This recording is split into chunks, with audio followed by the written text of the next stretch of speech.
મારું નામ ભૂપેન્દ્રભાઈ ચિમનભાઈ પટેલ છે. મારે દરરોજ વાગરાથી આપણે ભરૂચથી વાગરા આવું છે, વાગરાથી ભરૂચ જવું છે.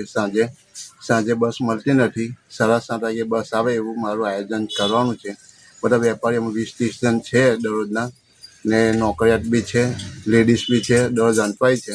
અમારે હનુમાન ચોકડી જવું પડે છે. ત્યાંથી ખાનગી વાહનવાળા 50 રૂપિયા ભાડું ત્યાંથી બાયપાસનું લે છે. હનુમાન ચોકડીથી બાયપાસનું ભાડું લે છે, અને ત્યાંથી પાછા અમારે 20 ટર્ચીને આગળ જવું પડે છે. એટલે અમારે ડેપો મેનેજરને વિનંતી છે કે ભાઈ 7:30 વાગે બસ આવે એવું અમારું આયોજન કરે, એવી નમ્ર વિનંતી છે.